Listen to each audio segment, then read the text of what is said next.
안녕하세요. 1900년대 말부터 지금까지 꾸준히 일기 쓰는 언니입니다. 지난 한 주간 무탈하셨나요? 날씨가 너무 덥습니다. 이런 더운 날씨 언니는 어떻게 지냈는지 같이 보겠습니다. 지난주 동친을 만났습니다. 자주 등장하는 동친 말고요. 또 근처에 사는 동친2가 있습니다. 만나서 지금 화면에 보이시는 멕시코 음식을 먹으러 갔습니다. 이수역 근처에 있더라고요. 테이블 몇 개 안 돼서 금방 찹니다. 아보카도와 맛있는 사워소스 이런 걸 매일 먹을 수 있는 멕시코 사람들은 얼마나 행복할까요? 매우 건강한 음식 원 없이 먹었습니다. 그리고 나서 바로 근처에 있는 메가박스 이수에 가서 영화를 한 편 봤어요. 어떤 영화를 볼까?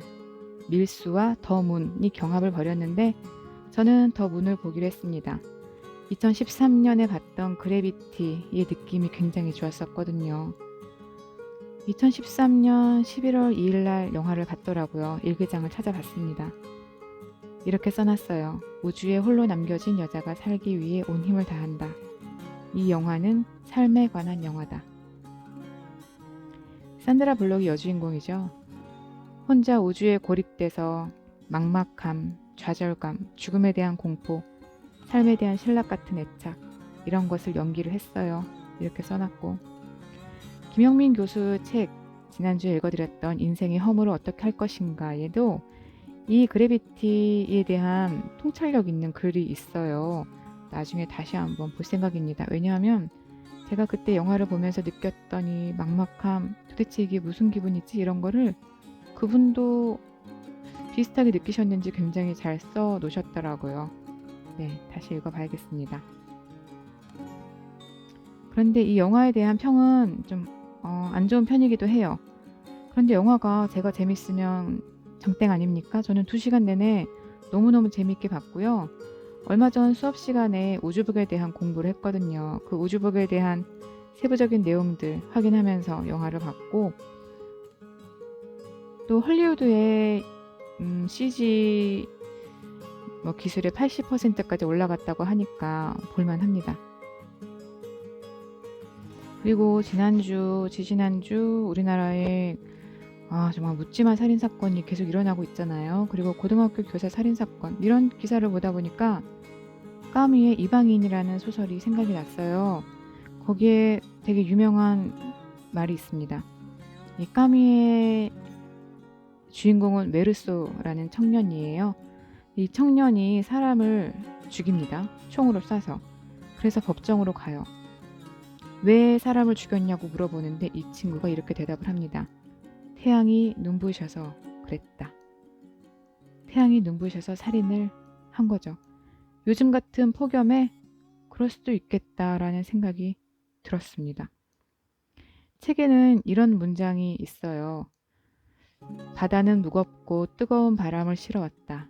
온 하늘이 활짝 열리며 비 오듯 불을 쏟아붓는 것만 같았다.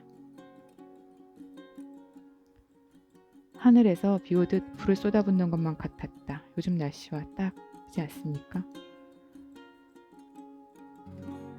이러한 사건들을 계기로 학생들과 우리나라의 사형제에 대해서 이야기를 좀 했습니다. 사형제에 대한 이야기는 지금 많이들 다시 나오고 있죠. 우리나라는 1997년 12월 3일 이후에 집행되지는 않아서 실질적인 사형 폐지국으로 분류가 된답니다. 미국, 일본, 중국은 매년 사형 집행을 한대요. 이쯤 되면 감형 없는 종신형이나 이런 거 생각하지 말고 사형 집행을 해야 하지 않나 이런 생각들을 해봅니다. 그냥 이건 개인적인 생각이에요. 또 날이 너무 더워서 서점에 갔습니다. 제가 좋아하는 종로 서적. 안쪽에 긴 테이블이 있고요. 제가 도착했을 때는 이미 만석입니다. 지난번에 갔을 때는 못 봤는데 옆쪽에 비행기 1등 칸처럼 생긴 자리도 있어요. 한 사람이 앉아서 책을 읽을 수 있고 개인 조명도 있고 콘센트도 있고 거기 앉아있는 사람도 너무 부러웠었는데 자리가 금방 생겨서 저도 들어가서 책을 읽다가 그만 깜빡 꿀잠을 잤습니다. 명당이에요. 네, 과학 잡지를 읽었거든요. 그런데 지구온난화에 대한 기사들이 꽤 많았어요. 지구온난화 아니고 이제 지구 폭염이죠. 우리나라 폭염의 역사 그래프가 있습니다. 이 그래프고요. 보니까 제가 태어났던 해에 폭염이 15일이나 지속됐더라고요. 제가 여름생인데 그 당시에 에어컨도 없었잖아요. 어머니가 고생을 엄청 하셨을 것 같다는 생각이 들더라고요. 안 그래도 우리 엄마가 그런 말씀 하셨었어요. 너무 더웠는데 산모는 선풍기 바람을 쐬면 안 된다고 해서 발에만 바람을 쏘이셨답니다. 그랬더니 제가 자라나는 동안 여름만 되면 발이 후끈후끈 한다고 막 그러셨어요. 제가 태어난 해 이후의 폭염은 1994년입니다. 이때는 폭염이 30일이나 지속이 됐었고요. 제가 그래서 저는 1994년에 뭘 했었나 한번 일기장을 또 뒤져봤죠. 대학생이던 저는 아르바이트를 했고 그 여름에 폭염에 신촌에서 선배 언니를 만나서 놀다가 호프집에서 헌팅을 당해서 그 남자들과 노래방에서 신나게 놀았습니다. 네, 그런 일들이 꽤 있었어요. 그냥 나쁜 사람들 아니면 만나서 저는 다 놀아주는 편입니다. 재밌잖아요. 모르는 사람들이랑 만나는 거. 그리고 그 여름에 머리카락을 짧게 잘랐어요.